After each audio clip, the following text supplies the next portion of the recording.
My neighbor's kid trespassed onto my property and killed my koi fish. Now I'm suing, and everyone's acting like I'm the monster instead of the parent. Hello and welcome to Story Nest. Don't forget to subscribe. It's the easiest way to support us and keep the stories coming. I'm 22, and one of my greatest passions is the koi pond I have in my backyard. It's not just any pond, though. This thing is a full-blown Japanese garden. I spent years designing it, complete with a little wooden bridge, waterfalls, and koi that are worth more than I'd care to admit. Some of those fish cost as much as my car, with one in particular setting me back $1,000. I've dedicated hours to maintaining the pond. I mean, it's like a sanctuary for me, something I'm genuinely proud of. I made sure the area was safe and private, enclosing the yard with a sturdy fence and posted multiple "no trespassing" signs. My idea was simple: keep everyone out, including any curious kids. I figured that should be enough to maintain some peace. Then came my neighbor, Carla, who, to put it bluntly, has a son named Jake. Jake is, well, a bit of a wild card. This kid has a habit of wandering into other people's yards without permission. And when I say wandering, I mean it's like he doesn't even notice the boundaries. I tried talking to Carla about it more than once. Each time, she'd laugh it off with some variation of "boys will be boys." I tried to be understanding, but at some point, I had to admit that I was growing frustrated. I didn't want to be that neighbor who is constantly annoyed, but I also didn't want anyone messing with my pride and joy. Then, last Thursday, I got a call from Carla. Her voice was shaky and frantic, and right away, I could tell something was wrong.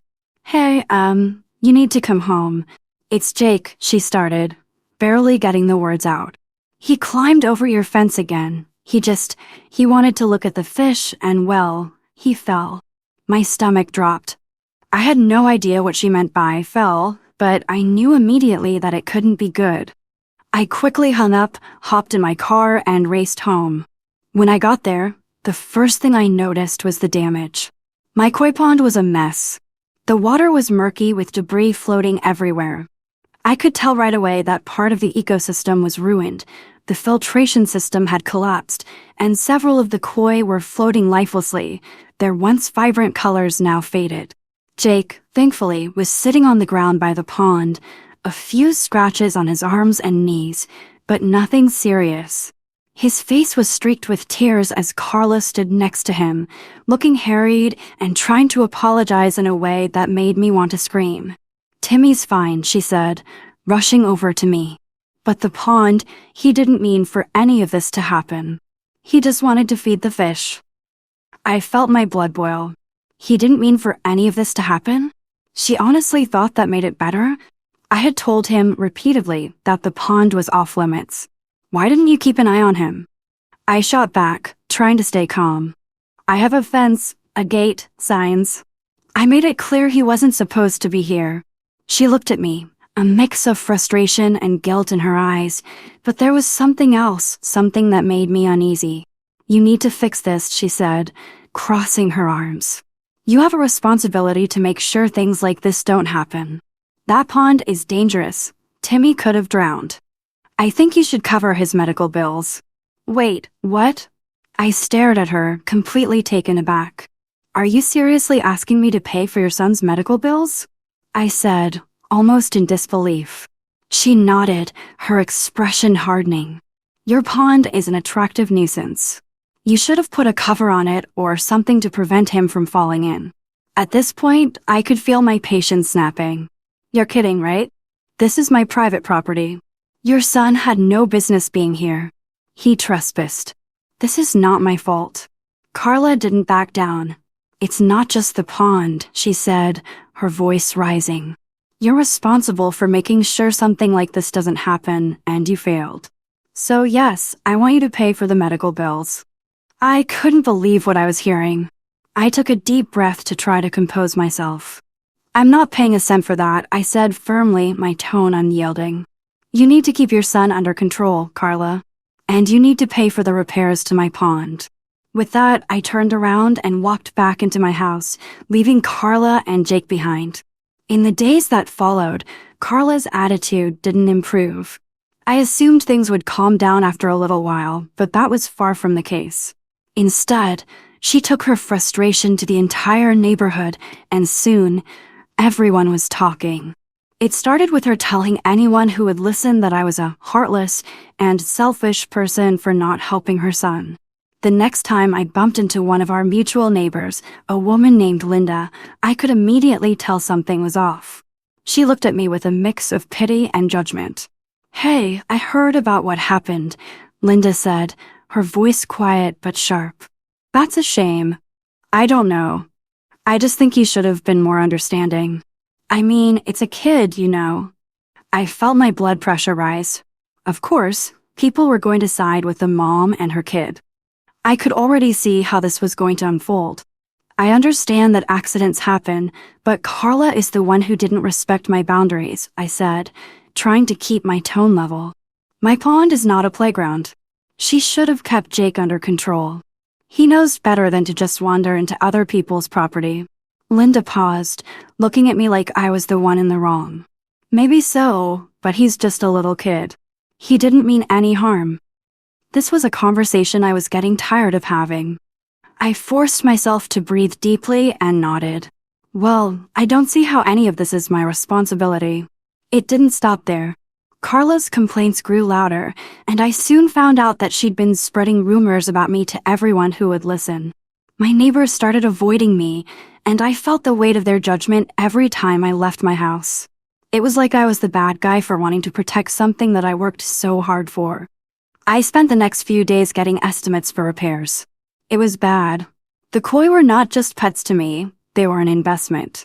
The damage to my filtration system alone would cost hundreds of dollars to fix. But the worst part was the emotional toll. I could hardly look at the pond without feeling a stab of anger and frustration. The ecosystem I'd worked so hard to cultivate had been disrupted in the blink of an eye by someone who had no business being there in the first place. And yet, Carla was relentless. She started demanding more from me, saying that I should at least cover part of the cost of the medical bills for Jake, even though he only had a few minor scratches. I was absolutely done with it. She refused to take responsibility for her son's actions, and I wasn't about to let her off the hook. So, I made a decision. I decided to file a lawsuit. I didn't take the decision lightly, but at that point, I felt like I had no other choice. Carla wasn't listening to reason, and her demands kept escalating. I spoke to a lawyer about it, and they assured me I had a solid case. I was well within my rights to seek compensation for the damage to my koi pond, the dead fish, and the broken filtration system. In total, I was looking at over $5,000 in damages, and I wasn't about to eat that cost just because her son decided to ignore the rules. I filed the lawsuit, and within a few days, things got even worse. Carla exploded. The day I served her the papers, she came storming over to my house, her face flushed with anger. "This is ridiculous," she shouted as soon as I opened the door. "You're actually suing me? Over a kid falling in your stupid pond? Are you serious?" I stood firm, not giving an inch. "You knew he wasn't supposed to be here. You knew this was my private property, and still, you let him climb over the fence. It's your responsibility to teach your kid boundaries." Her nostrils flared as she spat back. "He's a kid, and he's not the only one who gets hurt. You're the one being unreasonable. Maybe if you weren't so obsessed with your precious koi, we wouldn't be in this situation." She practically sneered at the mention of my koi as though they didn't deserve any respect. I felt my hands curl into fists, but I forced myself to stay calm. "You've had plenty of chances to handle this without it getting this far. I tried to work it out with you, but you chose to escalate things. Now, I'm protecting what's mine." She huffed in frustration and turned to storm off, muttering something under her breath about me being cold-hearted. I didn't care.